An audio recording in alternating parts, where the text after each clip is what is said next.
unstoppable me. Are you ready to see what a woman can do when she believes? I'm shattering glass, the ceiling is way beyond cracked. I am strong and I'm done with holding back. Unstoppable, unstoppable, unstoppable me. Hey everyone, welcome back to the Dreaming Dilettante. My name is Michelle, and in today's video we're going to be working on making our own junk journal. So this is going to be part one in a series where we're going to go through and make a junk journal. So we're going to get right into it. I am using some chipboard, which is basically, you can use cereal boxes. That's one of my favorite things to hang on to. You can use brownie boxes. Think about raiding your pantry. You can use the back of notepads, anything like that, to cut into pieces for your junk journal cover, because that's what we're focusing on in this video. So right now you see me making the spine.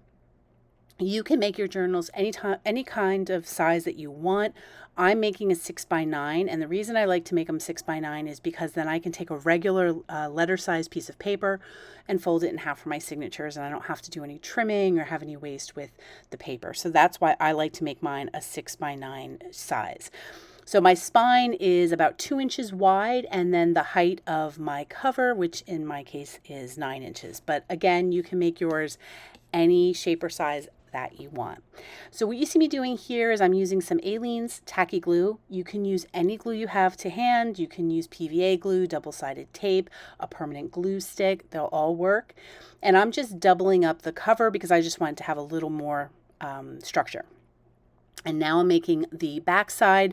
Again, just gluing 2 pieces together. I'm gluing the printed sides together, none of it's going to show through with what I'm using for my cover wrapping, but I just do it that way out of habit. If you're using like a thinner fabric or something else to wrap your cover in the next step, then this is a great thing to do because you don't have to worry about printing showing through after you've made your cover.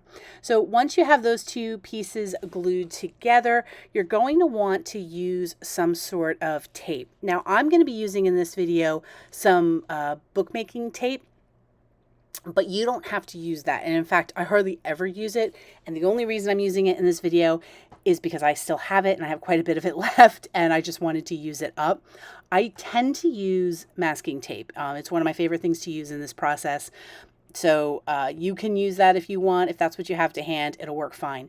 You can also use packing tape. I like to use the paper packing tape. I think that works the best, as opposed to, like something with a glossy sheen to it or anything like that. But you're not going to see it once we finish our cover, but you just don't want anything that is too thick. I don't think a duct tape would work very well for the way I'm making these covers. I haven't tried it, but I don't think it would work too well. So you're going to go ahead, and this is like a double-sided tape. Or not, I'm sorry, not a double-sided tape. It has a paper backing to it. So I'm just laying it down sticky side up on my surface here, which proves to be a bit difficult because my fingers keep sticking to it. But you want to lay it down. And the biggest thing is you want to make sure that your tape is wide. But if you don't have shorter tape or, not as wide tape, you can still make this work. So don't worry too much about it. But what I'm doing is I'm taking one part of the cover and laying it down so that the tape is overlapping the cover a little bit. If I were to guess, it's maybe half an inch, but I'm not, don't quote me on that. I don't know if that's for sure. Then I'm laying down the spine, and you can see here that the spine is, there's a little gap between them. And I tend to eyeball that and try to make it the thickness of the cardboard that I'm using for the cover, but you just want to leave enough of a gap that the covers can open and close and there's some room there.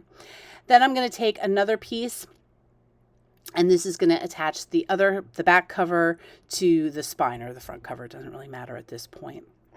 And one of the things that you'll notice is that I have it going longer than the height of my cover. And I'm doing that so that I can fold over a little bit on the top and a little bit on the bottom. It just adds a little bit more reinforcement. And I just think it just makes it a lot easier in the process of doing that. So now I'm going to do the same thing, and I'm just going to take the spine, I'm laying it down on this other piece of tape, and then here comes the other cover, and I'm going to lay that over top and put that down. And that's it. That's all there is to it. Now you can, I really like my cover and my spines when they fold. I want them to feel really sturdy, and I don't like them to be like wobbly and wiggly. That's the way I can think to describe it. So I go ahead and I add some extra reinforcement and some extra tape on the inside just to make sure that these are going to be nice and sturdy. And what I'm doing right now is I'm just kind of working that tape into those little gaps so that I have a nice adhesion with the tape. Next up, you're going to want to take some sort of covering. So this is going to show unless you decide to paint it, which is what I'm going to do. And you can use lots of different things. You can use fabric, you can use craft paper, which is what I'm using in this situation. It's actually, when you get wrapping paper rolls, the inside part of the wrapping paper that's kind of left over, it's like the tube, but it's usually just paper. That's what I'm using here. You can use a shopping bag, a paper shopping bag. So there's really no limit to what you can use to cover your junk journal with. Remember, we're trying to use or upcycle materials. That's kind of the idea of the junk journal, but go ahead, have fun and do whatever you want with it. What I'm doing now is I'm using some double-sided tape. This is my favorite kind of double-sided tape, but if you don't have this, you could use the Aleene's tacky glue or something like this. You just want something with a strong hold because we're going to be attaching the cover to the wrapping that we're using. So what I'm doing is I'm just applying this double-sided tape to the edges of my journal, and you can see here that I'm not attaching it to the spine, just the cover portions. And with this double-sided tape, you just want to make sure that you give it a nice crease down before you start to peel off the tape so it has a nice adhesion to the cover. And then I'm just peeling off the backing of my double-sided tape. And then I'm going to grab my craft paper. Now, since I'm using craft paper, there isn't a right side or a wrong side. If you're using wrapping paper or if you're using a fabric, you're going to want to make sure that you have your printed side, the side that you want to show, facing down onto your work surface so that when you glue this down, it'll be have the right side out. And it's kind of like wrapping a present. I'm just trimming a little bit of the excess here so I don't have too much overhang into the cover of my journal. And I don't measure this part. I just kind of lay down my cover and, trim it and leave a little bit of an overhang so that I can wrap it around.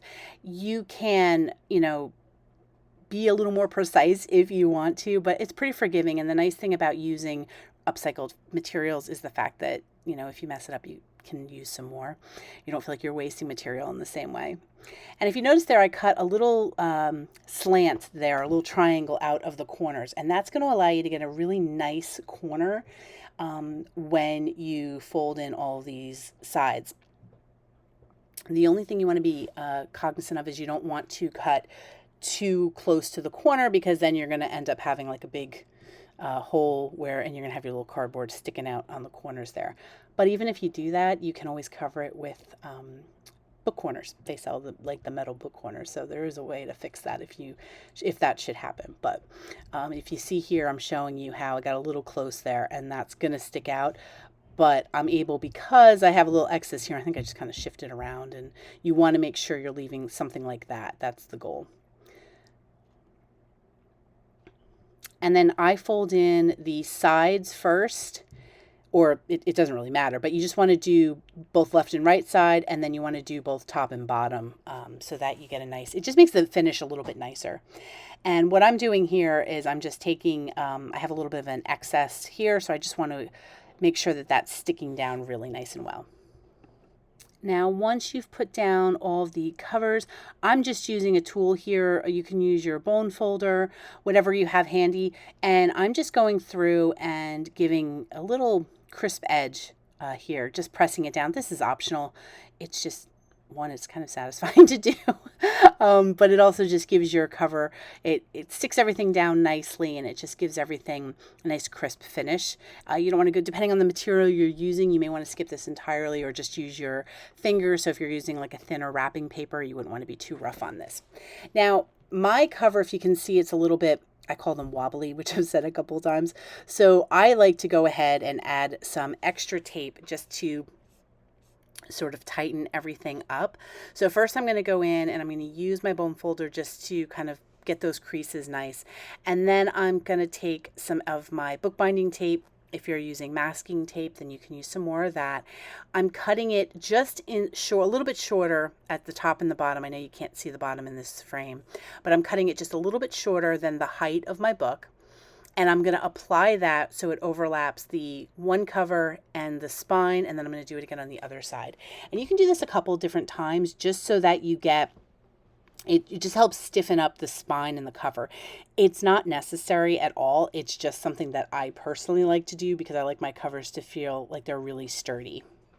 So I'm just taking it and pressing it down here and using my bone folder again to just kind of reinforce that little gap between the cover and the spine that we left. And this tape, if you've never seen, I think bookbinding tape is not what it's called. I forget. Bookmaker's cloth or something. No, I don't think it's bookmaker's cloth. But anyway, it's got a bit of a fabric feel to it. Again, it's really not necessary. It's a nice material to work with if you ever wanted to play with it, but it's much more expensive than, say, using a masking tape. And because of how we're making these journals, I think masking tape is perfectly fine for this. You could use packing tape probably for this part too, and even for the inside cover. As I said earlier, it just has a little bit more of a sheen to it. So depending on what you're going to put as the lining papers in the cover, it might not adhere as well. I haven't used clear packing tape myself, so I can't really speak to that. I don't usually have that on hand. I have the paper packing tape that I bought in like a big bulk, so that's pretty much what I use. And as you can see, I've just done the same thing, only on the other side of the cover. And then I just check it out and see if when I kind of open and close the cover and the back cover, if I like the feel of it, or if I feel like I want to add another row of tape, I'll do that. You don't want to make it so thick that it's going to kind of change the depth of your, your book cover, but it's really not. The beauty of the junk journals, if you've never made one before, is you're using upcycled materials, or you're using materials that would normally have been trash. You're upcycling things. There's really no right or wrong way to do these. So feel free to have a play, try what you're doing, and at the end of the day, this was stuff that was probably going to be in your recycling bin anyway, so you're not wasting it. Now, this next step is optional. If you have craft cover like I have here, you can absolutely leave it craft. That's beautiful. And if you wanted to do a vintage look to it, you could put some stamping material and things like that. You could do lots of cool things with these covers. And of course, if you have a wrapping paper that you're using or scrapbook paper as your cover, then you of course can just completely skip this. I'm using just regular craft paint, and I'm going to paint the cover. It takes quite a few coats. The craft paper kind of sucks up the paint. So if I had put down a coat of gesso, it might have worked a little bit better. But for me, again, I try to make these as affordable as you can, especially for videos, because I want everyone to feel like they can have fun and make these and not be worried about having to go out and buy a ton of materials. Trying to use as many things as we have on hand. So if I'm using a material here and I haven't given you an alternative and you were thinking, oh, I don't have that, what could I use instead? Please pop a comment below and we can all help you find an alternative. I think that's part of the fun of making journals, especially in this way, that you can really be creative and kind of come up with lots of, there's a million different ways to do these. This is just one way that I tried to keep as simple as possible for somebody who's maybe new to junk journal making. And as you can see, I'm just squeezing out the paint right onto the cover, because I didn't want to have to waste any paint. So I'm just putting it right down onto the cover, and it's a lot easier. My desk that I'm working at here is quite small, so I don't have a lot of extra room to have palettes and things like that out. So I tend to get a little bit creative as I can. Now I went ahead and used a heat tool just to dry this because I'm filming, but you can, of course, let them air dry. You can also make a couple of these at a time. And so while one cover is drying, you can be painting another one. So they're a lot of fun to make in bulk, and then you could just kind of make the journals as you go. But as you can see right here, I am giving a second coat. Something to keep in mind, because it's paint, you can see that there's some bubbling and some rippling. A lot of that does smooth out when you're making the cover down the road. But if that's something that's of a concern to you, then you might want to think about using a scrapbook paper or a wrapping paper or something that's already decorated the way you want it to be, or decorate without paint. So that's just another thought for that. So once your full journal has been painted, you can go ahead and let it dry, and your journal cover is complete. Now I'm going to be making a part 2 in this series where we're going to be working on the signatures, and I'm going to show you how we make signatures, how we can decorate the signatures in a couple different ways. So be sure to stay tuned. That's going to be coming up next week. Thank you so much for watching. Any questions, please put them in the comments down below, and I will see you next time. Take care. Bye-bye.